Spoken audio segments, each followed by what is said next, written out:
आपने चीज नोटिस करी है, हम सब इस तेज रफ्तार वाली जिंदगी में टारगेट्स, डेडलाइंस, सोशल मीडिया से घिरे हुए हैं। हमारी तलाश हमेशा नए ऐप्स, नए सॉल्यूशंस की होती है, लेकिन दुनिया में कुछ ऐसी भी जगह है जहाँ पर समय ठहर जाता है, जहाँ पर ये सफलता की बेचैन दौड़ भी शांति की खोज में बदल जाती है।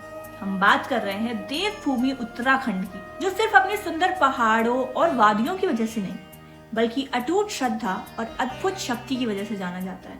हम बात कर रहे हैं एक ऐसी जगह की जिसे इंडिया के आम श्रद्धालुओं से लेकर दुनिया के बड़े इनोवेटर्स तक जानते हैं और दर्शन करने आते हैं। So guys, welcome back to my channel. This is Riya Singh and you are watching hidden gem series का एपिसोड नंबर 3। तो चलिए स्टार्ट करते हैं।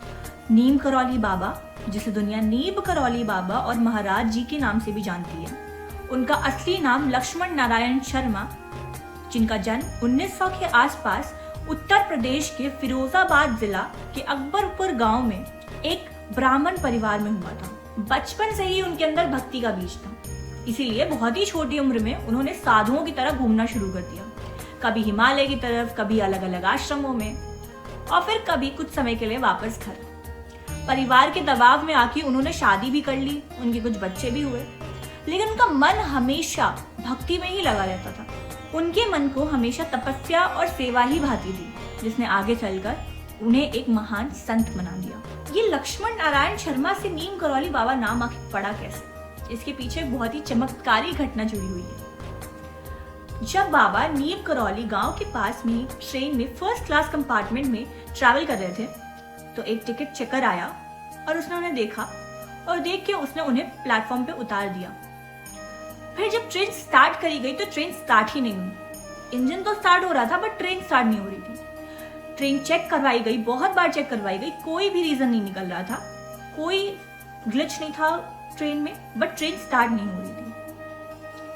फिर किसी ने सजेस्ट किया कि उन साधु को अंदर बुलाओ। बाबा को बहुत मनाने के बाद अंदर बैठाया गया, मगर उनकी एक शर्त थी कि यहाँ स्टेशन बनेगा और साधुओं की इज्जत करनी होगी तुम्हें। फिर जैसे ही बाबा शांति से अंदर आए, उन्होंने बोला अब ट्रेन चलाओ, और ट्रेन चल पड़ी। ये सब देखकर सब हैरान रह गए थे, क्योंकि पूरा स्टाफ बहुत ज्यादा घबरा गया था। बीच रास्ते में ट्रेन का रुकना और सब कुछ सही होने के बाद भी ट्रेन ना चलना किसी चमत्कार से कम नहीं था कि दोबारा ट्रेन चल गई उनके अंदर कदम रखते। यहीं से उनका नाम पड़ा नीम करौली बाबा, जो दुनिया भर में फेमस है। 1950 से 60 के दौरान बाबा ने पूरा नॉर्थ इंडिया में घूमते घूमते अपने आश्रम बनाने शुरू कर दिए थे। इसमें से सबसे फेमस है उत्तराखंड के नैनीताल का कैची धाम, जहां 1964 में उन्होंने हनुमान जी का मंदिर और आश्रम स्थापित किया। धीरे धीरे उनके नाम से पूरे इंडिया में कई आश्रम बने, लेकिन उनके जीवन का सार बड़ा सिंपल था। सबसे प्रेम से रहो, सबकी सेवा करो, भगवान को याद रखो और सच बोलो। वो कभी भी खुद को भगवान नहीं कहते थे, वो हमेशा खुद को एक भक्त, एक सेवक ही मानते थे। उनके आश्रम में कभी भी कोई बड़ा प्रवचन नहीं होता था, कोई फिलॉसफी डिस्प्ले नहीं होती थी। उनका रोजाना जीवन ही उनका प्रवचन था। भूखे को खाना खिलाना, परेशान का सहारा बनना और हरि नाम में लोगों का मन लगाना। नीम करौली बाबा से जुड़ी हजारों मिरेकल्स की कहानियां डिवोटीज ने लिखी हैं, जिनमें से कई मशहूर हो चुकी हैं। ट्रेन रुकने वाली कहानी तो उनकी पहचान बन ही गई थी, लेकिन कई लोग ये भी बताते हैं कि उन्होंने बिना बताए लोगों के मन की बात बोल दी थी। किसी की जान बचाने के लिए उन्होंने दूर से ही उनके परिवार या डॉक्टर को सिग्नल दे दिए थे। जब उनके डिवोटी की जिंदगी टूट रही थी, तब वो वहां पे अचानक प्रकट हो जाते थे। कई लोगों के अनुभव में ऐसा भी है कि उन्होंने health crisis, accidents, financial collapse, family disputes जैसी सिचुएशन को ऐसे मोड़ दिया जैसे सब कुछ असंभव लगने के बाद भी सब संभव हो गया।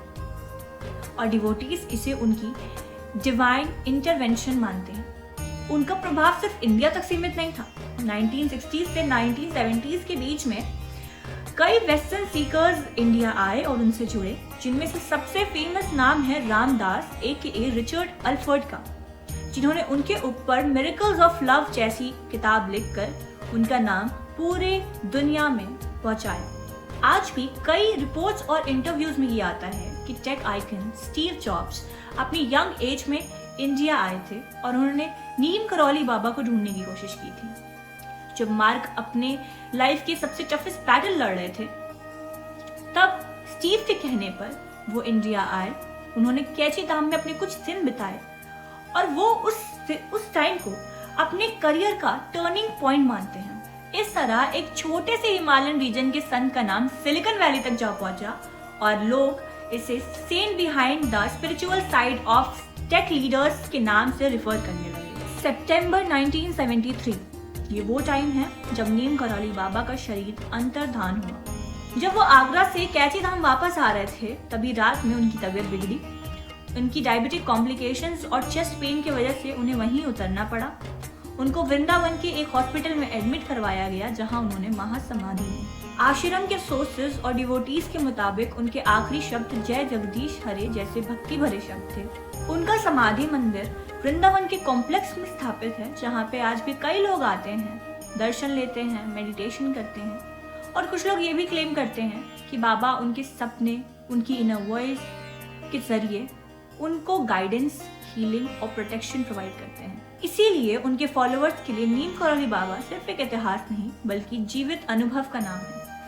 यही पे कंप्लीट होता है हमारा हिडन जेम सीरीज का एपिसोड नंबर 3। आई होप आपको ये सीरीज बहुत ज्यादा पसंद आ रही हो। इसे बहुत ज्यादा शेयर करिए, बहुत ज्यादा प्यार दीजिए। Like this video, comment and subscribe my channel for more such videos. अब मिलते हैं आपसे एपिसोड 4 में। रिया सिंह इज साइनिंग ऑफ।